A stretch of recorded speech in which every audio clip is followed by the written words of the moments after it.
Welcome to the Mariontrainer podcast, where transformation meets tenacity. I'm Marion Benton, a fitness coach, motivational speaker, and a living testament that setbacks are just setups for comebacks. This podcast is for my go-getters and everyone ready for change. Here, we dive into the power of perseverance, mindset, and building the habits that create a roadmap to success in fitness and in life. If you're ready to break through limits and ignite your potential, you're in the right place. It's now or never. Let's get started. Hello, everyone. Welcome to another episode of Mariontrainer Keep It Simple podcast. I'm your host, Marion Benton, here to guide you through essential steps to manage your expectations effectively. Today, we'll transform our approach into practical how-to guide that helps you, basically going to help you maintain your motivation, basically going to help you foster a better approach to managing your expectation. And we're going to show you, basically in this how-to guide, help you maintain motivation, foster continuous self-improvement. Managing expectations isn't just wise, it's necessary for sustainable success. So let's dive in and learn how to set realistic goals to keep you moving forward. And remember, if not you, then who? If not now, then when? All right. So first start off, what we're going to start off with is some of the basics of getting started with this. How to identify and set realistic expectations. Step 1. Assess your current situation. Begin by taking a thorough inventory of your current circumstances to evaluate your resources, like time and availability and personal and professional commitments. And understanding where you are right now helps you set the stage for what's achievable. In step 2, we want to define clear, realistic goals. And we start by using the SMART method. And the SMART method is a criteria to establish goals that are specific to measurable, achievable, relevant, and time-bound. For example, instead of vaguely wanting to get fit, set a goal to walk 10,000 steps a day for the next 3 months. And that pretty much will help you get started also. And the other part of what we want to talk about is how to align your goals with your lifestyle.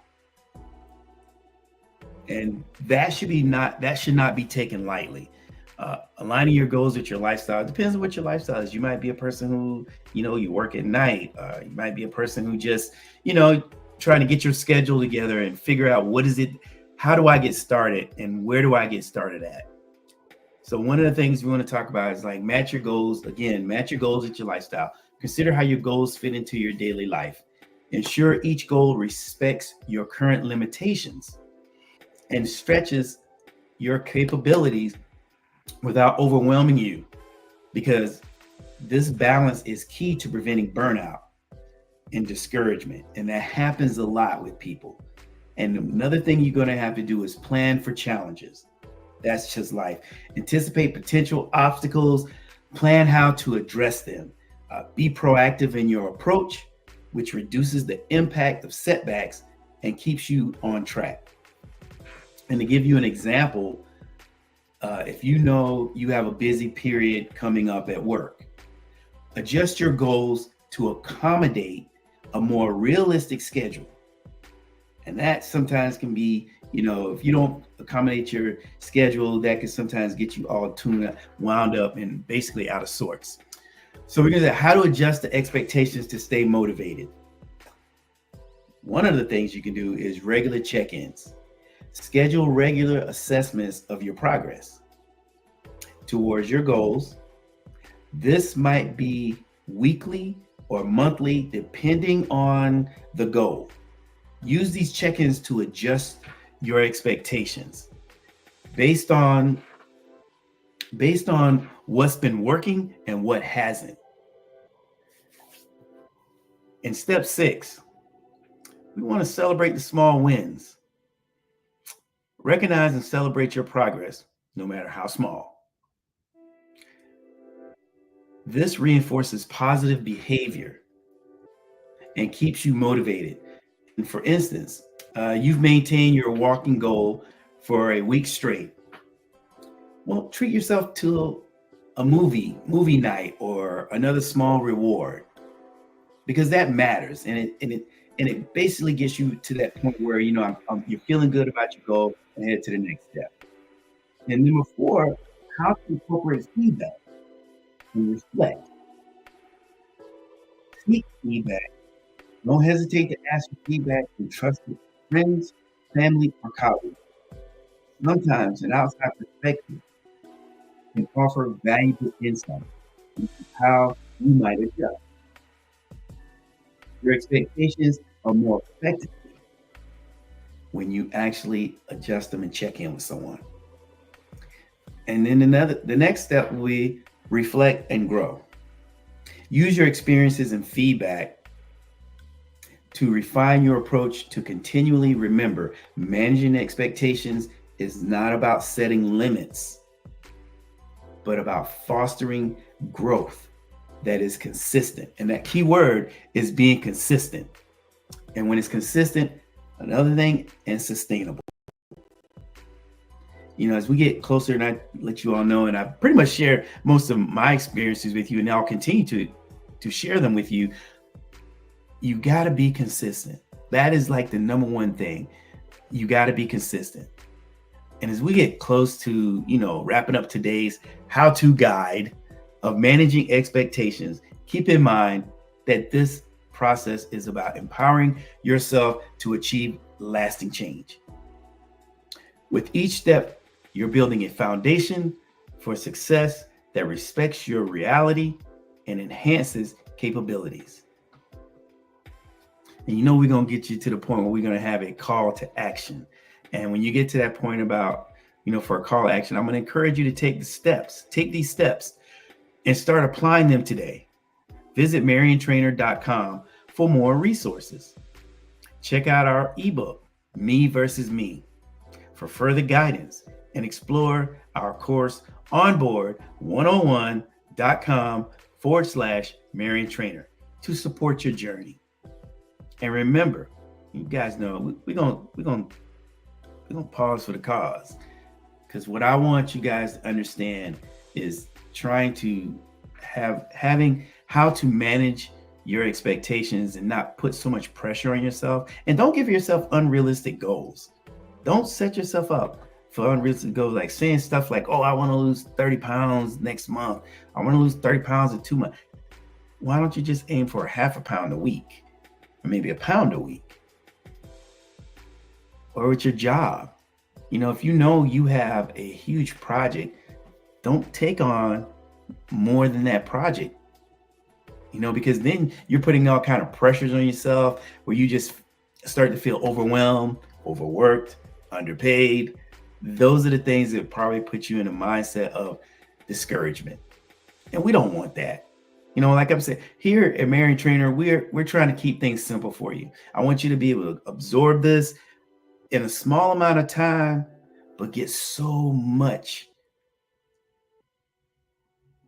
knowledge, so you can feel like, oh, this isn't bad. This isn't something I can do. I can actually come back and watch this again, because it didn't take a whole lot of time, but it gave me enough time to absorb it and basically put you in a situation where we all want to be in a situation where we succeed. Sometimes it doesn't happen the way we kind of play it out in our minds, but that doesn't mean you should give up. You manage those expectations, saying, you know what, today wasn't the best day, but tomorrow's going to be better, and I'm going to make sure that it is. You have to, where the mind goes, the body will follow. You have to put yourself in that mindset in order to set yourself up for success. When you look at these photos behind me, I didn't get there overnight. I had that vision. But I promise you, it did not happen in a year, or 2 years, or 3 years. I mean, it was basically almost a decade.